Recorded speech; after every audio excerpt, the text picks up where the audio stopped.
সৰ্বপ্ৰথমে মই আমাৰ সাংবাদিকদাৰক মই ধন্যবাদ জ্ঞাপন কৰিছোঁ যে আজি আপুনি আহি মেলি সদৌ অসম টাংচা ছাত্ৰ সন্থাৰ প্ৰেছিডেণ্ট সভাপতি হিচাপেৰে আপুনি লাইকাৰ পুনৰ সংস্থাপনৰ ওপৰত আপুনি কি ক'বলৈ বিচাৰে বুলি প্ৰশ্ন কৰাত মই আপোনাক ধন্যবাদ জ্ঞাপন কৰিছোঁ। আৰু টাংচা ছাত্ৰ সন্থাৰ ইয়াত পূৰ্ণ সমৰ্থন আছেনে বুলি আপুনি যেতিয়া প্ৰশ্ন কৰিছে, তো চাওক দাদা, মই এটা কথা ক'ব বিচাৰোঁ যে লাইকাৰ পুনৰ সংস্থাপনৰ সদৌ অসম টাংচা ছাত্ৰ সন্থাই বিৰোধিতা কৰা নাই। লাইকাৰ পুনৰ সংস্থাপন হ'ব লাগে আৰু এটা দীৰ্ঘদিনীয়া সমস্যা। অসম চৰকাৰক মই নিজেই কওঁ যে এই সমস্যা অতি সোনকালে সমাধান কৰিব লাগে আৰু আমাৰ নিজৰে ককাই ভাই হয়।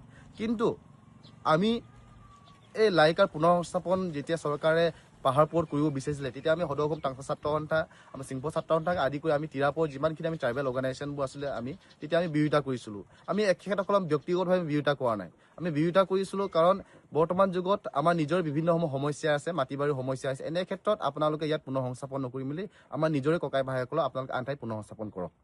কিন্তু বৰ্তমান আমি শুনিবলৈ পাইছোঁ যে এই পুনৰ সংস্থাপন চৰকাৰে আমাৰ ফানেং বা আমাৰ কেঞ্জা আমাৰ টাংচা মানুহৰ ঠাই, আমাৰ টাংচা মানুহৰ জেগা, সেইবোৰ ঠাইত পুনৰ সংস্থাপন কৰিবলৈ যোজা চলাইছে বা সেই ধৰণৰ কথাবোৰ আগবাঢ়িছে বুলি মই নিজেও খবৰ পাইছোঁ বা শুনিবলৈ বৰ্তমান পাইছোঁ।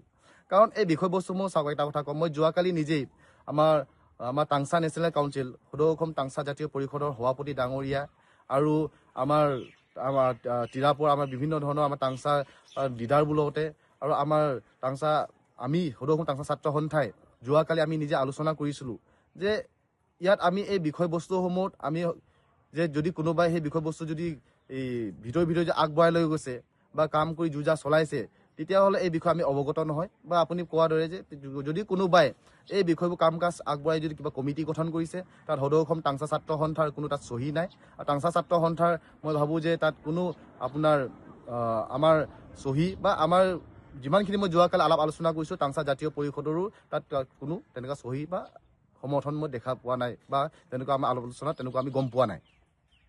তো সেইকাৰণে মই স্পষ্টভাৱে এটা কথা ক'ব বিচাৰোঁ যে চাওক, লাইকাৰ পুনৰ সংস্থাপন হওক, পুনৰ সংস্থাপন হ'ব লাগে। কিন্তু মই পূৰ্বতে কোৱাৰ দৰে যে আমাৰ মানুহৰে মাটি বাৰী বৰ্তমান যুগত সমস্যাৰ সমাধান হোৱা নাই। এইমাত্ৰ আমাৰ মালুগাঁও, টাংচা মালুগাঁৱৰ এটা ডাঙৰ পুনৰ সংস্থাপন এটা হৈ গৈছে মালুগাঁও। কিন্তু বৰ্তমান আমাৰ 100টাতকৈ অধিক পৰিয়াল যেতিয়া পুনৰ সংস্থাপন হৈছে, কিন্তু চৰকাৰে তেতিয়াও আমাৰ উপযুক্ত মাটি আমাৰ মানুহক দিবলৈ পৰা নাই বা আমাৰ মানুহৰ মাটিৰ অভাৱ হৈছে।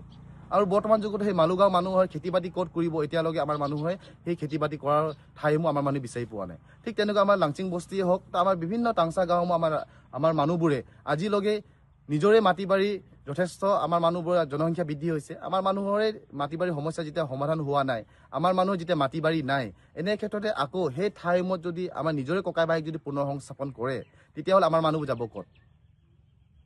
তো সেইকাৰণে মই আপোনাক চৰকাৰলৈ পুনৰবাৰ বিনম্ৰভাৱে অনুৰোধ কৰিছোঁ যে লাইকাসকলক পুনৰ সংস্থাপন হওক, কিন্তু ইয়াত নহয় কিন্তু আন ঠাইত পুনৰ সংস্থাপন কৰাৰ ব্যৱস্থা কৰক। যদি আন ঠাইত যদি পুনৰ সংস্থাপন ব্যৱস্থা কৰে বা তিৰাপৰ বাহিৰে যদি বেলেগত যদি পুনৰ সংস্থাপন যদি চৰকাৰে ব্যৱস্থা কৰে, তেতিয়াহ'লে আমি সদৌ অসম টাংচা ছাত্ৰ সন্থা হিচাপেৰে আমি পূৰ্ণ সমৰ্থন আছে আৰু সমৰ্থন আগবঢ়াম। কিন্তু মই পুনৰবাৰ অনুৰোধ কৰিছোঁ যে আমাৰ কেঞ্জা যিটো আমাৰ টাংচা ঠাইসমূহ আছে, টাংচা মানুহৰ মাটি বাৰীসমূহ আছে বা ফানেঙতে হওক বা য'ত আমাৰ মানুহবোৰ জনবসতিসমূহ আছে, সেই ঠাইত যাতে চৰকাৰে সেই পুনৰ সংস্থাপনৰ ব্যৱস্থা নকৰে, তাকে মই অনুৰোধ কৰিছোঁ।